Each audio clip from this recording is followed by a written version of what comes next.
যাই হোক তুমি আমার সবাই যুক্ত থাকো। যুক্ত মানে কি? নিবিষ্ট হওয়া। নিবিষ্ট মানে কি? দুধ আর জলের নেই, একাকার হয়ে যাওয়া। আর আমরা হুদা দিতে আছি, কতক্ষণ আইসি তো কি অভিনয়। হরে কৃষ্ণ। তারপরে আরো আছে পাইতাছে, এদের হুদা দিতে লইছে, গোসাইর নাম লইতে লইয়া কইতাছে আইতাছি। আছে না এমন ব্যক্তি? আবার এন্দা হুদা দিতে লইয়া আবার কইতাছে, কই দেখছেন ও এই মালতী মা দেখছে জি বাংলার নাটক কারণ হয়ে গেছে নি। আপনারা না আপনারা সোনার মানুষ, আমি হাও দইরা কই আমার এইটা কোনের লেগে কমিটির দাদা আনছে না, বলতেন না আমি আপনাকে কইছি। এটা ওই অন্য সাইডে যাই যে এইটা কইতেছি। মালা জপ করতে আছে না, ব্যাটারি গুলো আবার টিভি দেখে। আসা না বোঝে, আসা না জপ বুঝেন কি এরে কয়? জপল একটা সাধনা, জপল একটা ভজন, যেটা আমাদের সত্য যুগে আজ থেকে 42,20,000 বছর পূর্বে আর্য মুনি ঋষিগণ আমাদের দেখিয়ে দিয়ে গেছে যে জপ কিভাবে করতে হয়। তারা বনে বনান্তরে পাহাড়ে পর্বতে যোগাসন করে কি করতেন? খালি বইয়ে থাকতো না কিছু কইতো? কি কর খালি বইয়ে থাকতো? তাহলে কিছু কইতো না? এই কর্ড হইতো জপ, বুঝলেন? এই কর্ড হইতো প্রাণে আর অপ্রাণে জপ করতো। 21,600 বার অজবা জীব গায়ত্রী জপে অনির্বাণ অজবা জপ হইতেছে। এই অজবার ঘরে যাইয়া তারা জপ করতেন।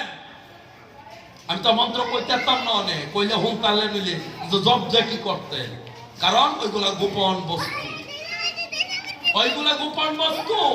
এই যে হরিনাম কয় না,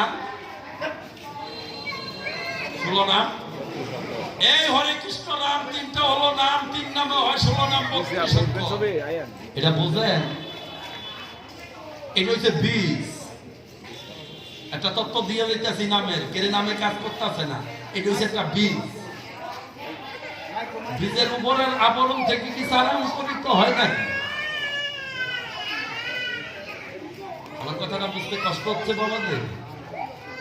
এটা মনে করেন সিম বীজ, সিমের বীজই ধরে। সিমের বীজের উপরের আবরণ থেকে কি সারা অঙ্কুরিত হয়? কি থেকে? উপরের আবরণটা ফেটে, খেয়াল করে ফেটে ভিতর থেকে আরো 2টি বীজ থাকে। এই উপরের আবরণের ভিতরে বীজ, মূল বীজ। এই মূল বীজ থেকে পরে 2টা পাট নিয়ে চারা অঙ্কুরিত হয়। কথা ঠিক কিনা? হরিনাম হয়েছে উপরের বীজ, উপরে খেলতার, বুঝলেন না? এই যে হরিনামের খেলা, কিন্তু তার ভিতরে যে মূল বীজ আছে, এই জায়গা পর্যন্ত না যাওয়া পর্যন্ত, এই জায়গা ওই মূল জায়গা না যাওয়া পর্যন্ত। এই কারণে মহাপ্রভু চৈতন্য চরিতামৃতে মধ্য দিলায় বলে গেলেন, কোটি কল্প কাল জীব যদি করে হরিনাম সংকীর্তন, তথাপি না পাবে ব্রজের প্রজন্ম। বলছে না বাবা? এই জায়গা না যাওয়া পর্যন্ত জৈপা যাবেন, কোনো লাভ হতো না। একটা আধ্যাত্মিক একটু টাচ দিয়ে গেলাম, আর গভীরে না গেলাম, গুরুর কাছে জিজ্ঞাসা।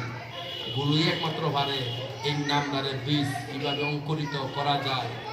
কারণ এই বীজ পাষাণে ফেলে রাখলে অঙ্কুরিত হবে নাকি?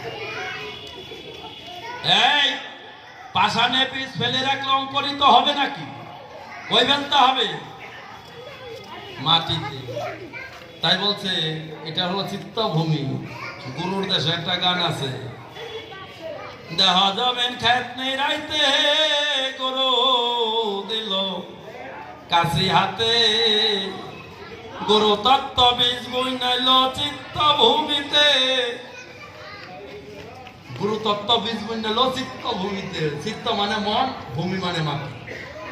এই মন রূপী মাটির মধ্যে হরিনাম বীজ যদি গুরু দেখানো পথে কৌশল অনুসারে আবাদ করে বপন করতে পারে, তাহলে সেই বীজ অঙ্কুরিত হতে, অঙ্কুরিত হওয়া মানে কৃষ্ণ প্রাপ্তি, কৃষ্ণকে লাভ করা, গোবিন্দকে লাভ করা।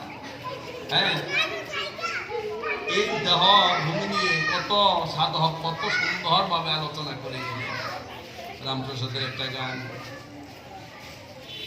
মনরে কৃষে কাজ জানো না, অতর মানব জমি রই পতিত আবাদ করলে ফল তো সোনা, মনরে কৃষি কাজ জানো না, তোর মানব জমি। দেখেছেন এই দেহটা জমির সাথে তুলনা করছে। আবার খালি সাধকরা দেহটারে জমির সাথে মাটির সাথে তুলনা করছে না বাবা। গীতায় ভগবান কয়, শোনা ধনঞ্জয়, ক্ষেত্র ক্ষেত্রজ্ঞ বিভাগ যোগ আসেনি বাবা। ক্ষেত্র কারে কয়, ক্ষেত্রজ্ঞ কারে কয়, প্রকৃতি কারে কয়, পুরুষ কারে কয়, জ্ঞান কারে কয়, জ্ঞেয় কারে কয়, এই 6টা প্রশ্ন করেছিল ধনঞ্জয়। কার কাছে? ভগবানের কাছে।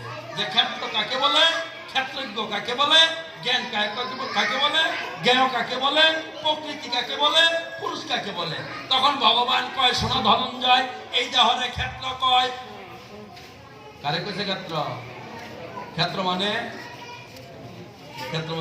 জমি, ক্ষেত্র মানে এই দেহরে ক্ষেত্র কয়। এই দেহরে ক্ষেত্র কয়, এই দেহটারে জানে তারে ক্ষেত্রজ্ঞ কয়। আবার প্রকারান্তে এই দেহের ক্ষেত্রজ্ঞ আমি। খেয়াল করে, এই দেহটা ক্ষেত্র, এই দেহরে জানে কেনা? জীবাত্মায়। তাই জীবাত্মা এনে ক্ষেত্রজ্ঞ। আবার জীবাত্মার অমূর্ত হয়েছে পরমাত্মা, বলছে তার চেয়ে অধিক জানি হইলাম আমি, এই কারণে হইলাম আমি মূলে ক্ষেত্রজ্ঞ। তাই ক্ষেত্র মানে জমি। বুঝতে পেরেছেন? তাই ভগবান এখানে অর্জুনকে বললেন যে অনুগ্রহ করে তুমি আমার অধ্যাত্ম সম্বন্ধীয় পরম গুপ্ত উপদেশ আমাকে দিয়েছ, তার দ্বারা আমার মোহ দূর হয়েছে। ভগবানের গীতার বাণী শুনলে কি দূর হইব? কি দূর হইব? জোরে বলেন মায়েরা। মোহ মানে, হ্যাঁ, মোহ মানে মায়া, বিষাদ মানে দুঃখ। শব্দগুলোর অর্থ নিয়ে যাবেন। এগুলা বিষাদ অর্থ হলো